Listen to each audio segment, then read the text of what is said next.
Coming up in This Week in Computer Hardware, will AMD's RX 470 crush NVIDIA? Pocket chip hands-on PlayStation VR ship date, Xbox Project Scorpio, Crucial's great SSD deal, Bluetooth 5, and more. It's all coming up next on Twitch. Netcasts you love. From people you trust. This is Twitch. Bandwidth for Twitch is provided by CacheFly at CacheFly.com. This is Twitch, This Week in Computer Hardware, episode 368, recorded June 16th, 2016. AMD's RX 470 could change everything. This episode of This Week in Computer Hardware is brought to you by Wealthfront. Wealthfront is a low-cost, automated investment service and the most sophisticated way to invest your money.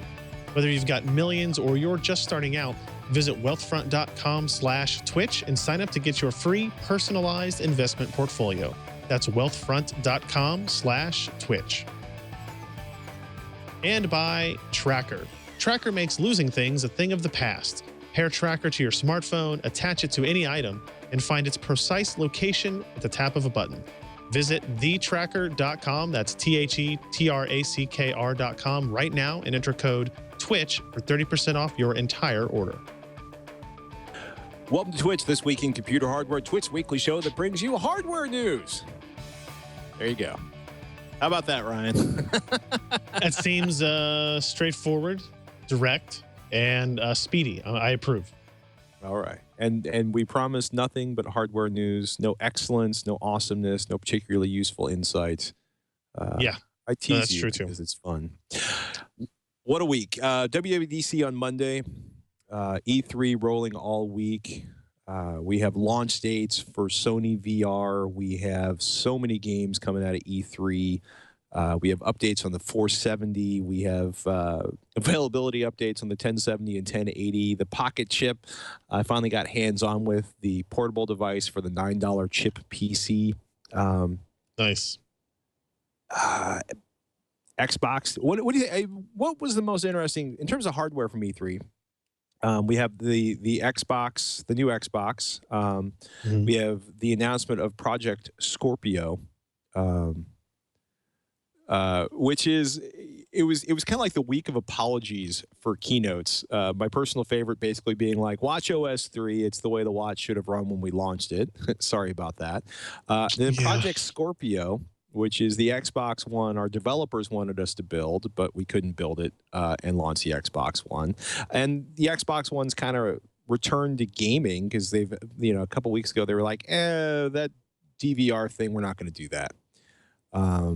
So Project Scorpio is the Xbox that is 4 times as powerful as the Xbox One. Essentially, it's a 4K, 60 hertz VR-ready Xbox that's going to come out later. Yeah. So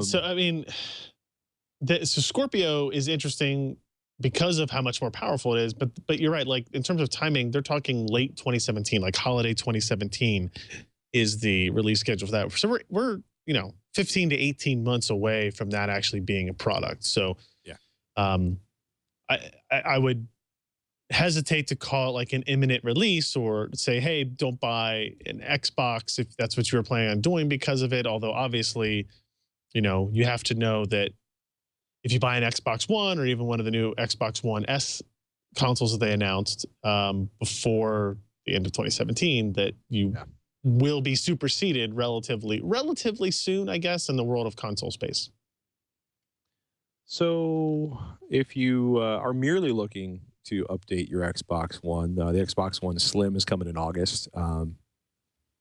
It doesn't have a giant power brick. That's what everybody's been obsessing about. It is smaller. It's 40% smaller than the Xbox One. It's going to start at $300 for a 500 gigabyte version. Maxes out at a $400 2 terabyte version.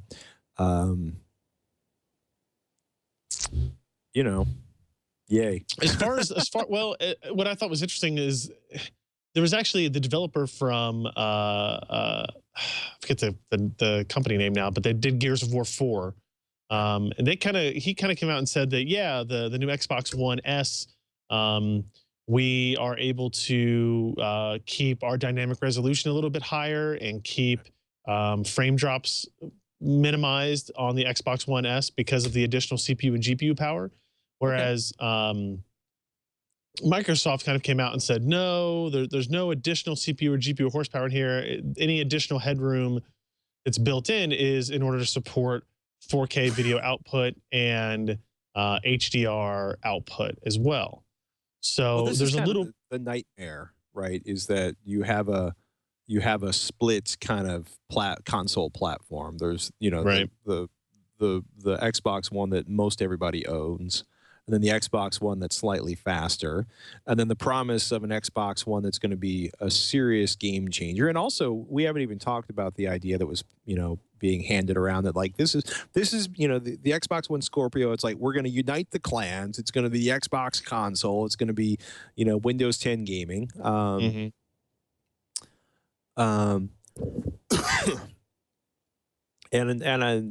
that's not even getting to the games at E3. What were you more excited about? Like Batman Arkham VR, the Quake announcements? Man, I was a little Civilization underwhelmed by 6, the Final Fantasy 15. I was a little underwhelmed by like the VR. I expected Sony to kind of come out and have this very kind of dramatic VR push because they have their VR system ships this October, right? Like it's relatively close. October Microsoft, 13th. yeah, and Microsoft has no announced plans. They've said that the Scorpio will support VR, but they didn't say partnering with who, if they're going to do their own headset, or how that was going to work. Well, they got a year and a half to figure out whether or not Oculus or Vive wins, or if Oculus or Vive is dead by then. So why would they, or to come up with yet a fourth or fifth or eighth option, right? Because at this point we've got HTC Vive, Oculus Rift, PlayStation VR coming in October. We've got Project Cardboard. We've got Tango. Yep. Which isn't VR per se, but not necessarily. I mean, I think part of it is they felt the need to come out and talk about Scorpio because even though Sony hasn't officially said anything other than yes, it is a real thing about Project Neo, which is their upgraded console. I think Microsoft wanted to get out ahead of that and say, look, with the Xbox One versus the PS4, we were the lower performing system, and we promise that's not going to happen to us this time.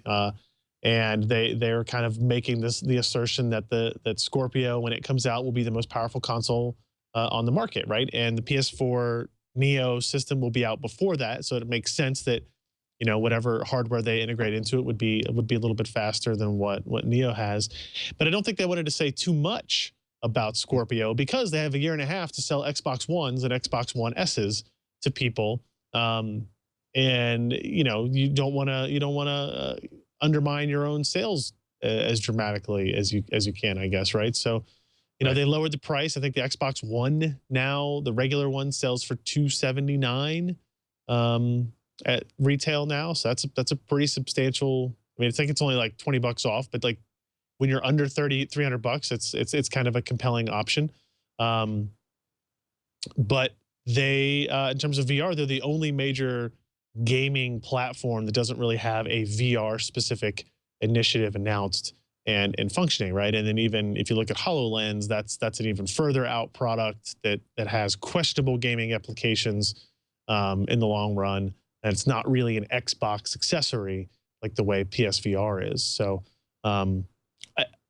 I think Microsoft did a pretty good job of improving the current status quo with the Xbox One S and kind of teasing people about Scorpio enough to keep them excited about Xbox One. But we had this discussion on our show last night about the only spec. There's only a couple of specs that Microsoft talked about Scorpio: 8 cores, 8 CPU cores, and 6 teraflops of GPU performance. They didn't talk about what type of CPU cores or what type of GPU we're looking at. You're either going to have 8 Zen cores, either it's going to be a Zen-based architecture processor, or it's going to be 8 Jaguar cores, like what they have today, essentially, but just doubled the amount of cores, maybe increase the clock speed. And then a 6 teraflops GPU puts it at a little bit above the performance level of the Radeon R9 390X. So in late 2017, when this comes out, it will not be like a flagship PC level performance product, right? And that's something that I think there was a lot of excitement from the gaming media about this 6 teraflop rating and how it related to current parts out there, be it the GTX 1070 or the Radeon R9 390X. And you got to keep in mind that 18 months from now, we will have all new GPUs from AMD and NVIDIA again. So it will still be behind what the PC is capable of, but it's still a 4x improvement over what they have today, which is going to be substantial. And I think will open up doors for better quality gaming and better graphics and that type of stuff across the board, not just for consoles, but for consoles and PCs. Right. Interesting. A lot going on.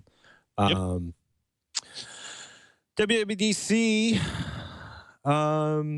It's now the Mac OS. iOS 10 is coming. Siri is coming to the Mac OS. But for me, kind of the big hardware news, as I joked and possibly mocked or snarked, but I'm actually really excited to see watchOS 3, which to me suggests that there's not going to be any new Apple Watch hardware for a while, as they What are the major changes in the OS? The major changes in the OS is that you'll basically, apps will live in memory, so they'll load faster. Okay. You're not going to have to sort of like reboot apps every time you switch apps. Updates will become more automatic. Mostly faster loading apps, a new app dock, better controls, better updates, which is a non-trivial kind of thing if you played around with an Apple Lens. Like, instant launch is nice. Breathe, which is their meditation app, which is kind of silly given that there's like 3,000 meditation apps on the iOS operating system. A built-in 911 call. But the big thing is the kind of supercharging of the actual how the apps are handled in memory, I think, more than anything else. Gotcha. That to me is a big deal. They're claiming, everybody who's been hands-on with it says, the performance is snappier and considerably improved over the current experience. Any battery life changes? I doubt it. At this point, anybody who's heavily using your watch OS, if it's getting onto that year of age, it's probably showing the early signs of you needing a battery upgrade. Yeah. I mean, that's still the one thing that's keeping me off of that platform. I consider myself to be an optimal candidate for an Apple Watch. But I still use the Pebble because of its 4-day, 5-day times battery life, really.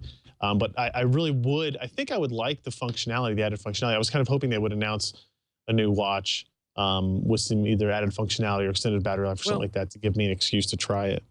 Part of it's like, there's a really good article in Macworld that goes pretty deep on it. They call it the most crowdsourced product ever from Apple because Apple's intently watching how people are using it. Part of it's like apps are now loading instantly, right? Right. When you press on the, when you press on the button on the side, it's going to launch a dock to launch your applications now. Because at this point, like one of the things that kind of struck me about the Apple Watch is, aesthetically it's beautiful. It felt expensive for what it was, and the watches are profit-centric kind of ridiculous act even for Apple. The markup on those is kind of insane. But the simplicity and the ease of use and the relative intuitive nature that we've gotten from iOS over the years just didn't seem to be happening with the watch OS. So, they're kind of like, stepping away from the idea that, everybody's going to use the button to call their most immediate friends. Oh, hey.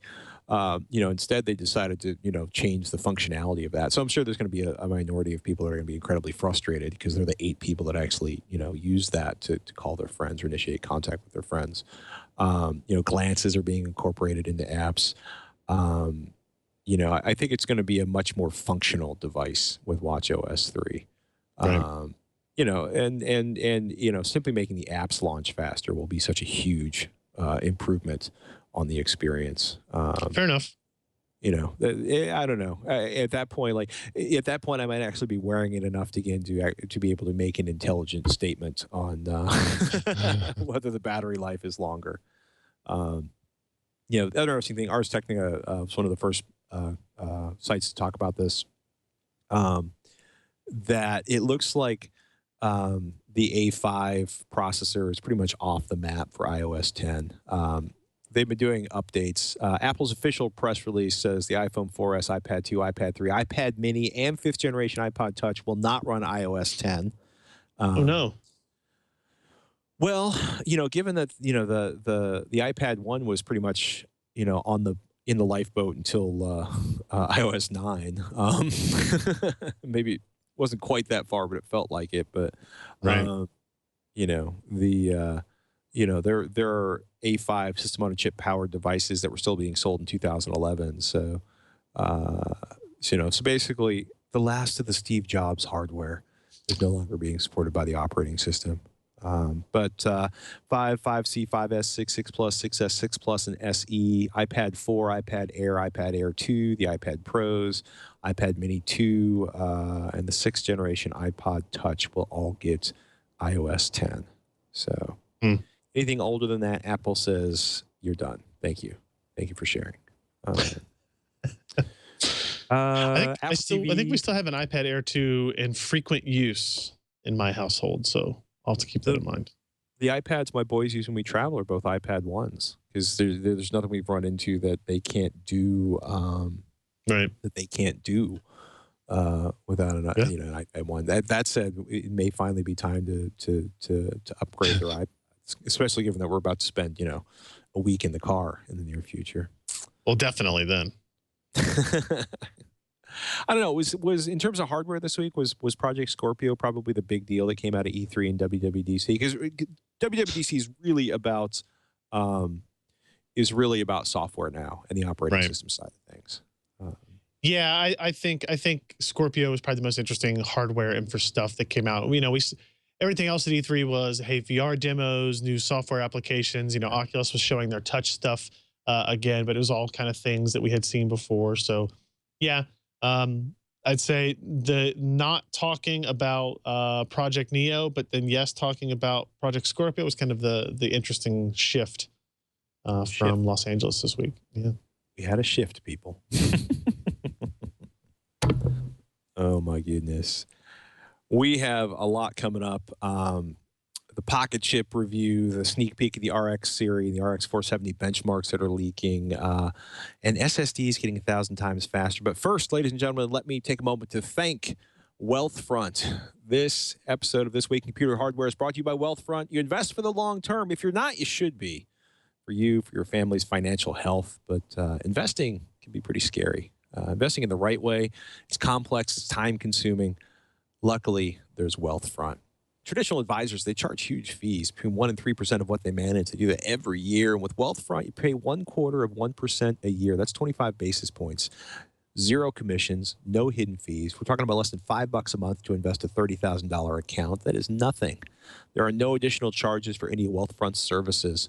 They've got a new portfolio review, so you can see if your portfolio is at risk, how diversified your investments are, what you're losing to fees, even minimize your taxes. You can get started investing today with as little as $500. It just takes a few minutes, people, to sign up at wealthfront.com. It goes right to work monitoring your portfolios around the clock, taking action as soon as an opportunity arises.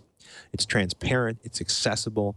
You can track all your accounts in one place, your Wealthfront and your non-Wealthfront bank and brokerage accounts, so you get a summary of all of your assets all in one place. You can see every trade Wealthfront does on your behalf in your dashboard, on your desktop, or with their mobile app. The process, they tell me, is based on a Nobel Prize-winning academic research and the best investment practices. We've heard from many TWiP fans who've used Wealthfront and love how they can diversify their portfolios and buy stocks from in-demand companies, Apple, Amazon, Facebook, whatever, and they can do it commission-free. It's not going to cost you more than you're going to make a purchase. Wealthfront manages almost $3 billion in client assets, and it's growing rapidly every day. What are you waiting for? Invest in your future today with Wealthfront. Especially if you're younger, start saving now. If you're older, it's not too late to start saving and to do it in a way that investment growth can help you. Visit wealthfront.com/Twitch. That's wealthfront.com/TWiCH to sign up and get your free personalized investment portfolio. You'll see the customized allocation they recommend for your profile. And just for Twit listeners, if you sign up to invest, Wealthfront will manage your first $15,000 entirely free of charge for life. Join the many Twit fans who have seen huge success with Wealthfront and claim your offer today at wealthfront.com/Twitch. We want to thank them for their support of This Week in Computer Hardware. Indeed. So early this year, the CH.I.P came out, which is a Raspberry Pi competitor, a $9 Pocket PC, incredibly inexpensive. Bluetooth built in, Wi-Fi built in. Unfortunately, it uses, I don't know if you can see it, there's an audio jack right there, and it used a dongle to split out composite video and left and right channels of audio, which if you happen to have an older television lying around or you still have composite inputs on your HD TV is all right. But I find SD to be a miserable experience. So one of the things I ordered in the Kickstarter project along with the PocketC.H.I.P was the HDMI and VGA dip, which is essentially a big old plug-in like a GPIO mount that snaps onto the $9 Pocket PC and gives it, you can snap it on backwards if you're not careful, but it won't fit. But essentially now gives it either HDMI or VGA output. The downside is that the dip adapter is $15, so your $9 PC becomes $24, and it's currently not doing audio over the HDMI port. So not the most ideal situation if you were thinking about using this for a set-top box. But if you just want to use an HDMI monitor, it is a huge improvement over the little yellow barrel jack. And this is the PocketC.H.I.P, which I also pre-ordered during the Kickstarter. And essentially, it's I want to say 780 by 272 touchscreen and little steel pressable full QWERTY keyboard and controls. And comes, preloaded. And one of the things that's really cool is, I don't know if you can see it, that's a big lithium-ion battery, but all of the CH.I.P PCs have all of the charging controls you need for a 3.7-volt lithium-ion battery on board. So you charge it via a micro USB port. You still have access to the USB ports. But for $49, you essentially have this crazy Linux computer that's handheld and has about 5 hours of battery life. Not a ton you can do with it right now. It's got a writing application, a very simple, basically synth application called Make Music, terminal. You can browse your files, you can get help. Pico 8 is kind of the big one, which is a super indie gaming platform. And it's $49, includes the $9 chip and the 3.7-volt battery. The keyboard, is a little difficult to get used to. You're not going to be speed typing on it. But I've already had some friends that are Linux gurus be like, oh, I can use it for this or for this or for this.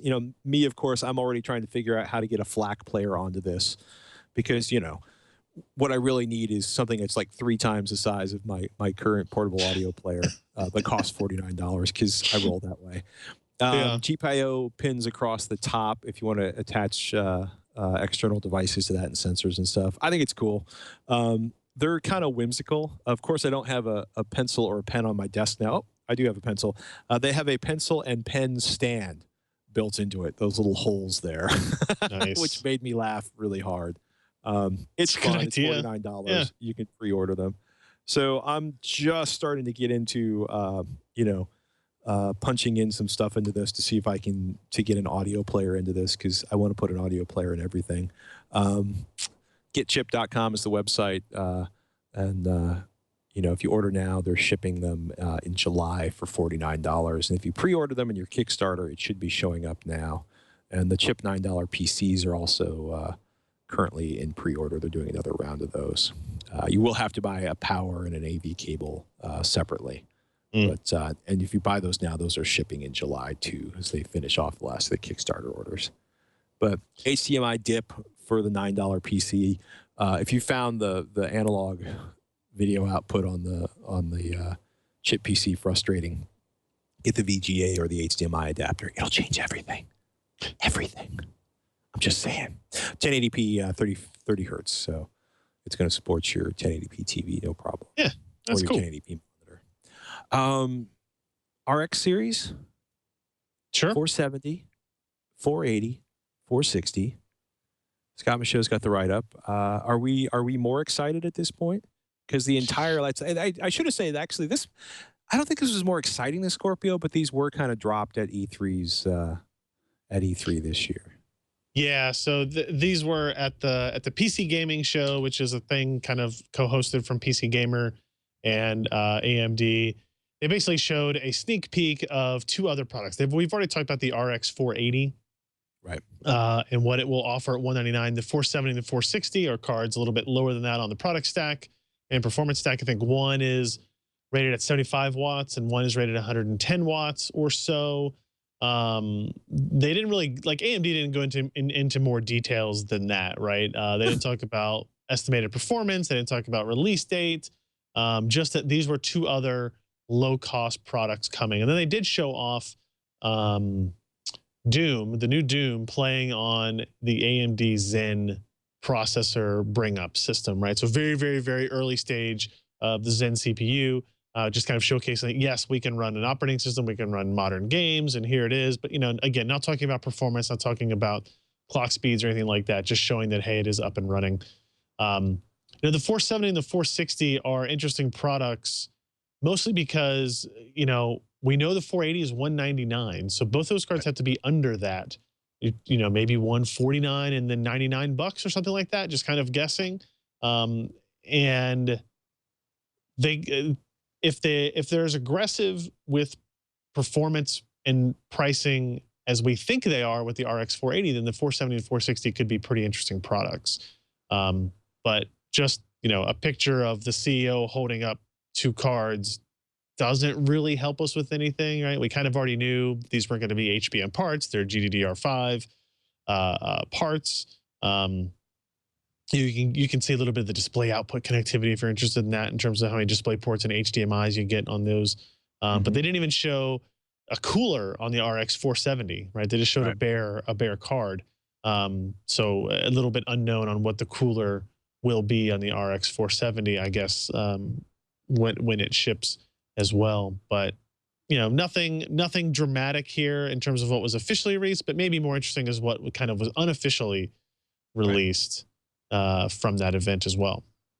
So, you know, Jeremy wrote this one up, a sneak peek at two RX 470 benchmarks. Sharp eyes over at the Guru 3D spotted some information in a recent press release from AMD that might have been unintentionally released. And if you scroll down there, you'll see just behind the Radeon R9 290 is the Radeon RX 470. 3D Mark Firestrike benchmark, default run, DirectX 11, Windows 10, x64. That's fast for a $200 part. it is definitely that. So I mean, it's, you're looking at the GTX 950, which is going to be about $40 left, and you're looking at, you know, 150% of the performance, or 50% faster, you know, for like $40 more, give or take, depending on what a GTX 950 is selling for this week.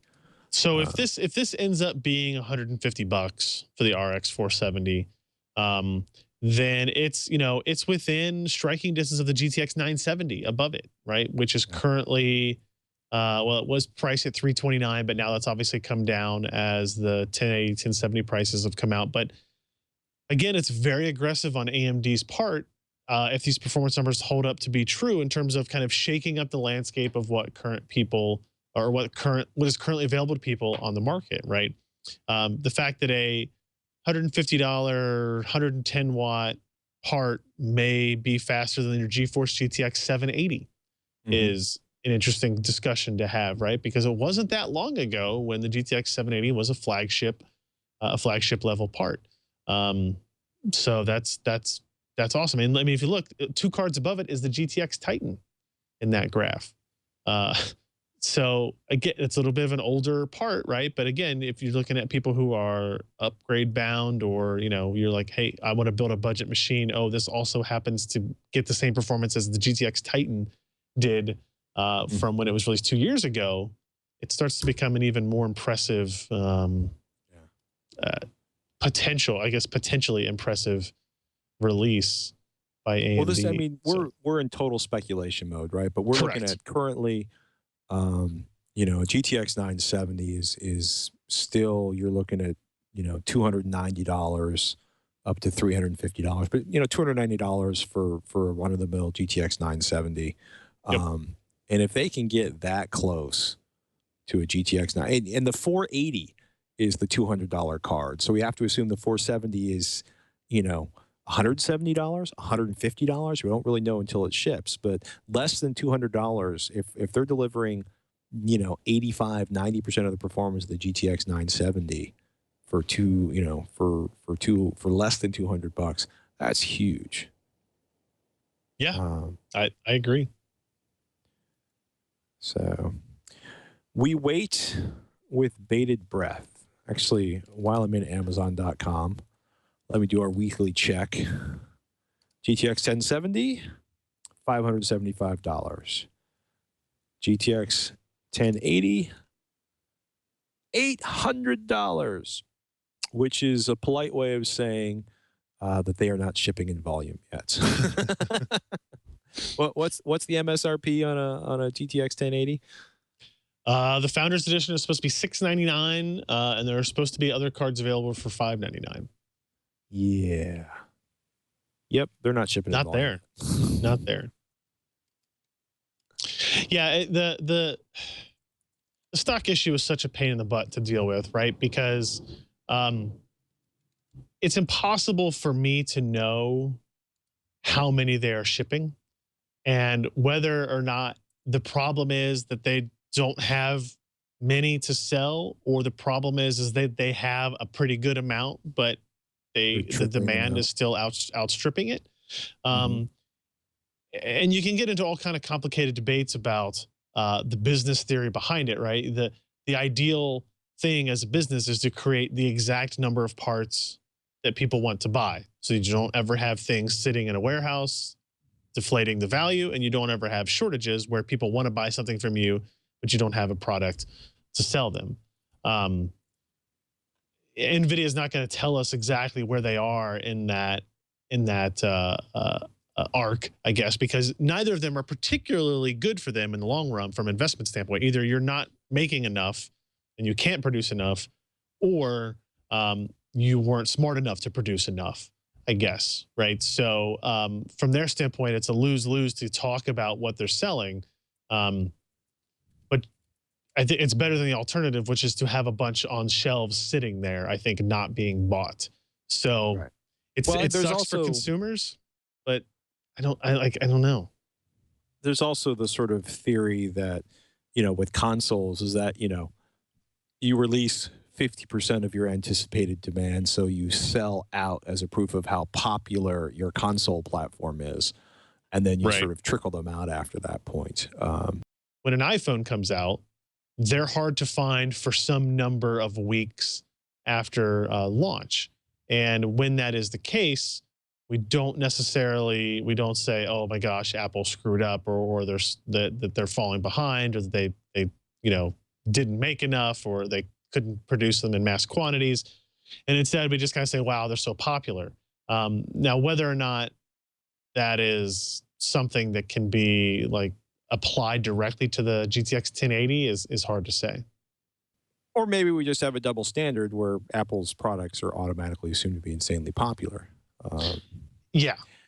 I mean, know, we clearly do have that, right? But it's just like, I'm sure there's NVIDIA execs sitting in there going, we would like to have that same assumption made that, oh man, our 1080s and 1070s are so popular, we just can't keep up with demand. Even if we had all the wafer inventory in the world, we couldn't keep up. It's not going to be that dramatic, obviously, but it's something worth considering. But I do feel for the general consensus from consumers is like, it just sucks that you can't buy it. And I get that. I absolutely do. Well, you can if you want to pay, you know, a huge premium. I mean, okay, you know, if a $700 Founders Edition for $820 isn't bad, but when you're looking at like, you know, GTX 1070s that are supposed to be selling for $379, selling for $575 or $600, that's pretty brutal. Yeah, and I would not recommend anybody do that, right? Like I hate price gouging like that. I understand why it's a thing. Free markets are a thing, but the right thing to do is to just wait. And I know I'm as impatient as anybody that listens to our show, but the right thing to do is to just kind of wait. Right. I think that is excellent advice, sir. Yep. I certainly am. I am all about the waiting at this point. Kind of wish I didn't buy that 950 a few weeks ago, but there's not much. Yeah. Yeah. So yeah, those 470 benchmarks though, that's a big deal. Could be. Overclocking the GTX 1070 Founders Edition. Our friends over at HardOCP have been getting busy. And they have been overclocking. Man, you know, part of me really wants to talk about this, and part of me is like, you know, you're not going to be able to buy one of these for another 2 months anyway, which is kind of depressing. I don't know, depressing. But yeah, I mean, first of all, they found out many things. The crew at HardOCP writes about overclocking the Founders Edition of the GeForce GTX 1070. First and foremost, you will have to manually increase the fan speed if you want any respectable amount of overclocking. And I sense a lot of liquid cooling in the future of this car, because once they turned it up to 80%, that's when they were to boost the GPU offset and start seeing gains in performance from their labor. You know, they didn't need 100% fan speed, but 80% seemed to be the sweet spot, and a pretty loud sweet spot. You know, so the Founders, they basically said the Founders Edition is probably a little bit lacking in the cooling. You know, and once they figured out the cooling situation, they found overclocked. It was delivering between 11 and 12%, sometimes as high as 16 or 70%, depending on the game, over a GTX Titan 10. You know, a $449 video card, quote, that is also 10% plus faster when overclocked. So, you know, that's pretty cool. So yeah, I mean, you know, 12% over default performance was the average they saw. You know, and they also probably suggest waiting for a GTX 1070 rather than doing the Founders Edition. But I did find it interesting that they, after all their overclocking, they really only saw around a 20-watt power increase from stock to overclocked. So it's actually a little bit less than I expected it to be, honestly. So that I mean, that's a good thing. Some people will say it's a bad thing because NVIDIA is not allowing you to draw more power through it, even though it has the capability to. So that's an option. You could look at it that way as well. But it's still pretty good. Again, they were pushing, their average clock was over almost 2050 megahertz, just over 2000, their average. So it's pretty impressive stuff. It is pretty impressive stuff. Yeah. Oh my goodness. Speaking of impressive, are SSDs really going to get 1,000 times faster? I have some friends that live in a profoundly, not actually video editors, but programmers that live they deal with huge databases. So their ability to work is profoundly curtailed by the bandwidth running to their hard drive. So they were looking at some of the announcements coming out of a leaked Intel roadmap, looking at the Optane X-Point SSDs and storage accelerators. Some people are interpreting this as like possibly 1,000% improvement over current SSDs, which seems a bit high. What did Alan have to say about it?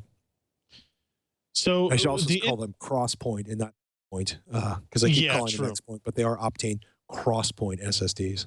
Correct. Yes, that is the correct pronunciation. So it's interesting in that. So Alan pointed out that like at the bottom of this leaked roadmap, there's one called system accelerators, and the assumption here is that we're looking at if you remember when Intel was pushing 20 gig SSDs that you had added to systems with, standard hard drives, and they were acted as solid state drive caches for the system.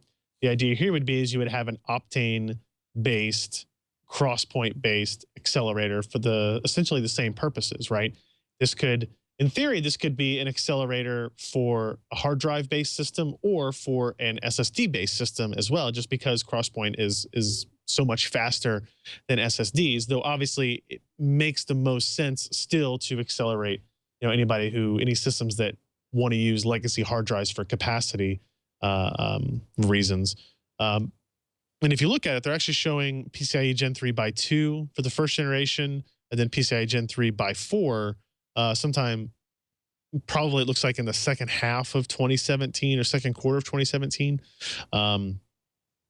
So it'll be interesting to see how these are implemented on systems. These, if these are notebooks, you're talking about something that's, it's BGA, it's probably going to be printed right on the board. These are M.2 listed in the first gen, and then BGA and M.2 listed in the second gen. That would be the ones that would kind of be, added onto the platform. But if you look at those orange boxes up at the top, you see things called Mansion Beach and Brighton Beach. And these are your just plain SSDs based on Optane. PCIe NVMe, Gen 3 by 4. These are in the enthusiast class products. So think Intel SSD 750 series or above. Think Broadwell E, Haswell E type platforms. What we don't know from just this, and it's something that Alan and the group were discussing last night, is, are these pure crosspoint based drives, or are they SSDs with 30 gigs of crosspoint cache on them, or some multiple of that? And it does, we don't have that much detail here, but you would still see significant performance improvements on things like random writes going through the Optane. And the benefit of this is it's equivalent to having a mem cache, like a system memory cache drive, a mem drive. What's RAM drive is the term I'm looking for, on your system. But the benefit is this is not volatile, right? So if the power turns off, all that data is still there. So, with a RAM drive, the problem you've had is when you would boot up, it would have to move data into the RAM drive from the SSD or the hard drive. And then when you shut the system down and reboot it, it would have to move data from the RAM back to the primary storage because it was volatile memory. When the power goes off, all the data goes away. That's obviously bad. With Crosspoint, that's not the case. So it wouldn't have to do the shuffling back and forth just because of power cycles or whatever. It would obviously do it based on algorithmic reasons to improve user experience, but it wouldn't necessarily have to do it just because of power on and off. And again, there's still the option that maybe one of these is a cache-based. Maybe Brighton Beach is a cache-based system, but Mansion Beach is pure, 500 gigs of Optane or something like that. We have no idea how expensive these could be. They could be ridiculously expensive, or Intel could decide that they want to really push the standard and push their advantage here and kind of price them very aggressively, and try to price them into that extreme enthusiast, that market that the Intel 750 series SSDs occupied when it first launched. So it's pretty cool to get some timelines this. So, if you believe the leak slides here, then we'll have it before the end of this year. We'll have our first Optane SSDs or Optane Crosspoint based products available in Q4. Yay. Indeed. This episode of This Week in Computer Hardware is brought to you by Tracker. Smart cars, smartphones, smart homes. Technology has made everything smart. Losing your possessions, your stuff, your things can make smart people feel kind of stupid. Tracker makes losing things a thing of the past. Seriously, look at that. Can you attach this to your keys? They never need to be lost again, people. It's a coin-sized device that locates misplaced keys, wallets, bags, computers, anything in seconds. They've even got a little sticky thing you can put on it so you can attach it to boxes that disappear around your house. And I'm thinking of things my kids wander away with, and this is good. There's an app, there's a device, and you can find things. You can customize two-way separation alerts so that your phone starts shouting before you leave your items behind. If you lose your phone, you press the button on the tracker, and your phone will ring even if it's on silent.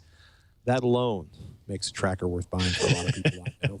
With over 1.5 million devices, Tracker is the largest crowd GPS network in the world, so your lost item shows up on a map, even if it's miles away, because hopefully there's other people with trackers near it. The Tracker app records your lost item's last known location on a map. It's in the house. It's in the house. When another Tracker user comes within a 100-foot range of your item, you'll receive a GPS update of your item's location. Trackers partner with leading companies like HP, allowing companies to build trackable products and utilize the scale of Tracker's crowd GPS network. It's enabled by Bluetooth Low Energy, so the battery should last you over a year. You can purchase a water-resistant case, which is perfect for pet collars or, say, your kid's backpack. Never lose a thing again with Tracker. The hardest thing you'll ever have to find is their website. Go to thetracker.com. That's TheTracker.com, and never lose your possessions again. Plus, just for our audience, if you enter in the promo code TWiCH, TWiCH, you'll get 30% off your entire order. That's TheTracker.com, promo code TWiCH for 30% off your entire Tracker order. Quit losing stuff, people. Technology is here to help. I got our a couple of sample units in as well, and the very first thing I did was attach it to my wife's keychain. The very first thing I did is like, okay, come here, hold on, let me see your keys. Okay, let me see your phone. Let me download this. Okay, we're gonna pair it. Okay, let me show you how this works. When you inevitably can't find your phone, hit this button and it will beep. And I demonstrated. She doesn't lose her keys very much anymore because now that we have the baby, the keys are like always in the diaper bag. So that's kind of, a thing that helps. But she does lose her phone all of the time.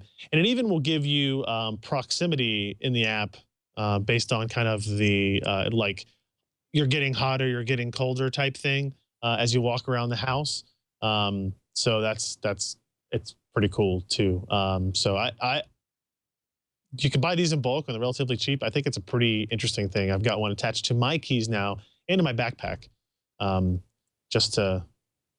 just so I know, just so I feel a little bit better about where everything is. So we definitely appreciate their support. Yeah, they got a million devices out in the wild. Is it a million? Million and a half. 1.5 million devices shipped. $30 for one.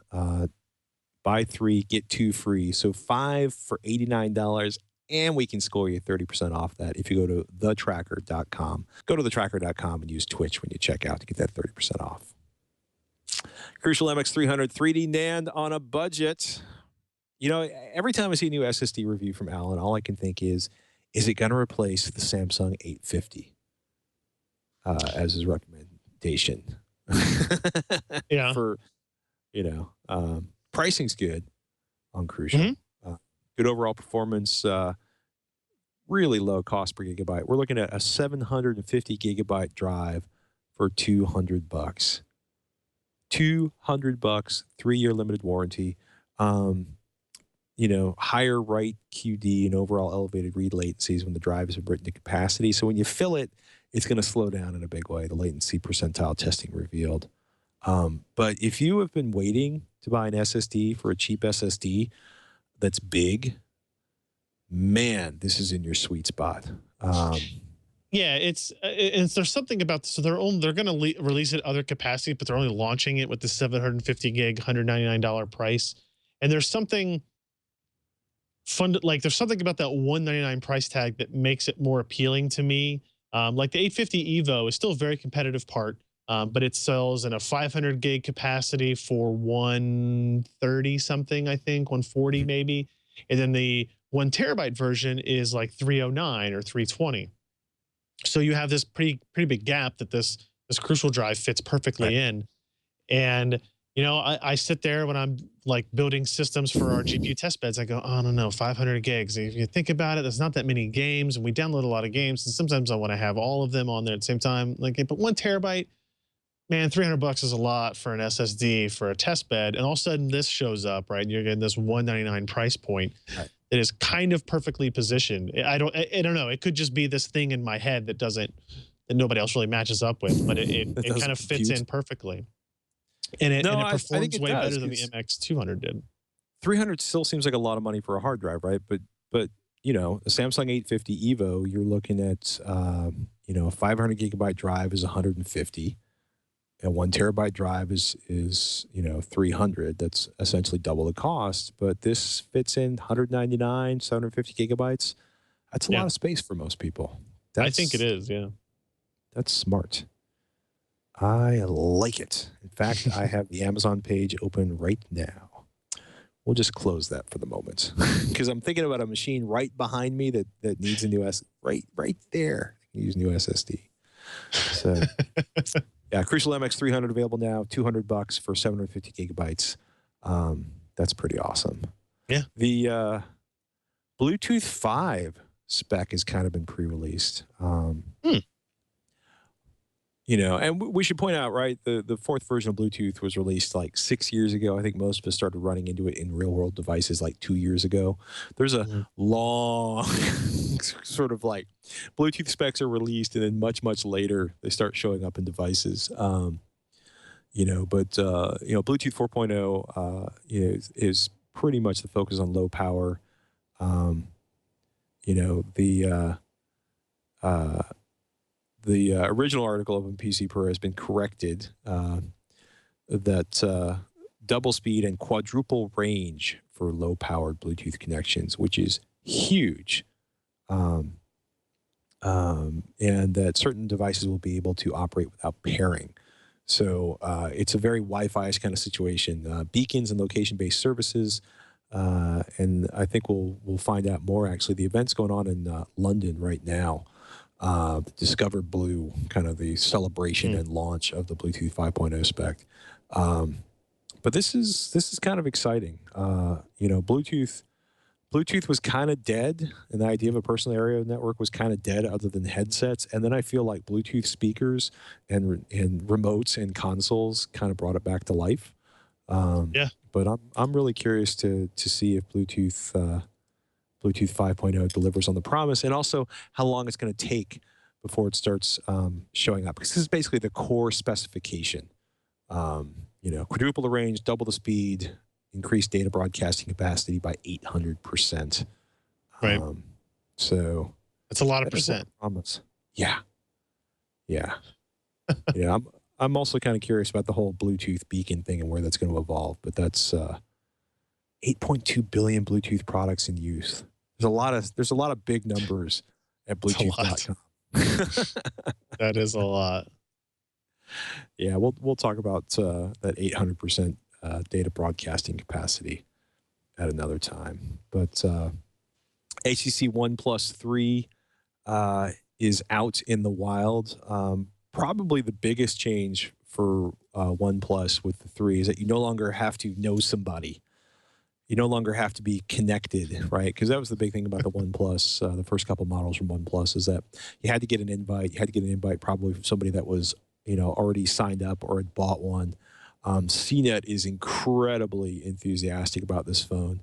You know, they're calling it the best budget Android phone, period. This is a $400 phone. So I thought, you know, budget phones were in the $200 price range. But yeah. You know, you could also say compared to a $600 or $700 phone, 400's looking fairly affordable. Lin La wrote this up for CNET. You know, I guess it's all relative, on the right? camera, which is, yeah, I mean, you know, it's you know, hey, look, we still don't have any pricing on the Moto Z, but you know, it's got a lot of CPU. It's got a nice camera. Battery charges quickly, and it's got features that we've been thinking about as being like $600 phone features for a while, and to see them coming out at $400 is a good start. You know, I still think budget phones are a little less expensive than $400, but we will see, you know, how well it's received and what goes on. You know, the unlocked, I like the fact that it's like $400 unlocked. Right. Yeah, you know, benchmark. Yeah, basically the benchmarks on it look fantastic. Which is a big plus at a $400 price range, because usually we see like sort of mid, you know, this is a Snapdragon 820 with 6 gigabytes of RAM. That's a big deal. Excellent battery life. You know, it's going to come in super cheap. Like, yeah, it's already, look at that. It looks like, no, thought it was selling for $375 on Amazon, but not yet. Yeah, Snapdragon 820 with 6 gigabytes of RAM, UFS 2.0 flash memory. That's crazy. That is flagship level processor performance. Yeah. You know, they're getting decent battery life in part because of the screen. They're calling PC Mag had 9 hours and 48 minutes of LTE YouTube streaming on the 3,000 milliamp hour battery. But in part of that's because the screen, they're not doing a super high end screen on that. You know, it's a 1080p screen, like a 5.5 inch 1080 screen, an optic AMO LED panel.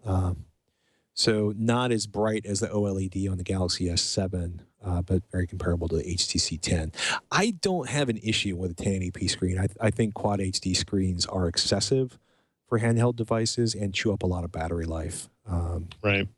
So good option, good price. And if you are one of the people out there who's been jonesing for better processor performance out of your phone for $400, this is looking like a pretty sweet deal. Is it me, or was the Silverstone Strider, which is just an awesome name, I gotta say. Sure.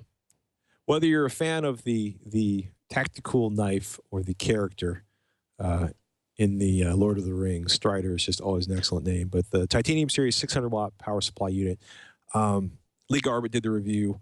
It did fantastic. But $140 seems like a lot of money for a 650 watt power supply. Is this thing just that good? Or am I looking at MSRP, not street? No, I mean, you're looking at the right price. And I would agree it is expensive for the wattage you get. What you're paying for is the fact that it's an 80 plus titanium product. Right. Which so basically it's the highest. It's, oh, I'm sorry. No, it's like 90% plus efficient, you know, right. at 100% load, which is crazy. Yeah. And it's like 94% efficient at 50% load. So no heat should be coming off of this. Right. And the way you get to those types of ratings is by using very high quality components that are generating less heat while the components themselves are more efficient. Thus, the power supply itself becomes more efficient. So you're using higher quality parts that aren't being heated as much. So, in theory, another reason you care about that, not just because you care about your electricity bill, because honestly, the differences are not that dramatic in terms of. It'll save you like $1 or $2 a year. Right. Exactly. The difference here is that you would expect this to be a long lifespan power supply because of the component selection required to meet 80 plus platinum certifications. So this is kind of like when we look at, motherboard manufacturers saying they've sourced the finest in Japanese capacitors for your motherboard. This is kind of that level of. It's the same idea. It's definitely the same idea of kind of sourcing it so that you get better product, and then you got to pay for it, right? And you can definitely get 600 watt power supplies for $80 that are going to be pretty damn good power supplies.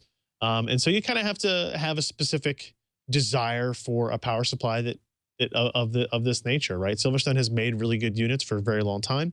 And it's also interesting, 600 watts is plenty of power supply. Even if you get like a GTX 1080 and 6700K and SSDs and hard drives, like you've got plenty of headroom now that your highest consuming part, your GPU, is only using 180 watts out of the box, right? So you might stretch it and be able to do SLI out of it. Maybe I would go up to a 700 watt unit for that, but you might be able to do that. So I mean, it's a good device. I think one of the things that's very popular with power supplies is turning the fan off at low usage efficiencies, or low usage levels rather.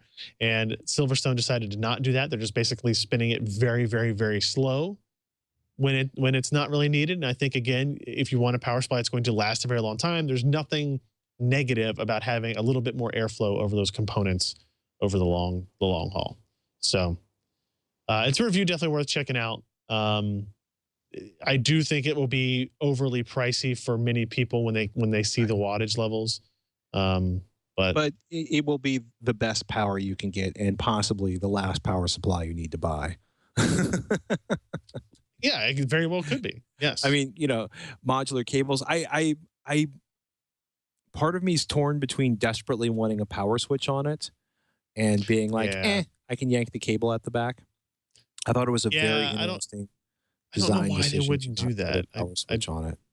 Yeah, I don't have an answer for why they would not have a dedicated power switch other than, I mean, like spacing can't be a concern. It's a pretty small No. power supply, but Maybe their uh, Windows 10 boxes never crashed and they thought it was no longer necessary for a cold reboot. well, they live in a different world than I did. Yes, they do. Any case, it's good looking stuff.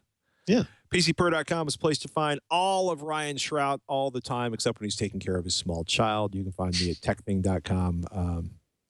Oh, yeah. By the way, if you have a mobile phone and maybe your two-factor authentication relies on that mobile phone, we got some good links in an article you can take a look at TechThing this week, because it turns out it's incredibly easy to hijack somebody's cell phone service.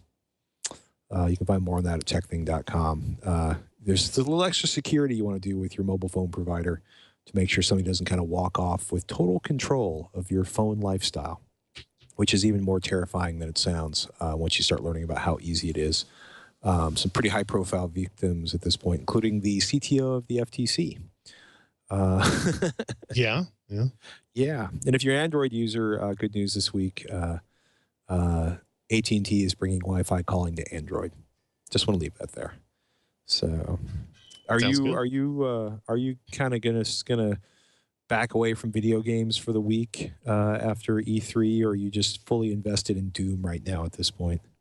Definitely still that. I still need to catch up on some of the other stuff from E3, like the actual game announcements themselves.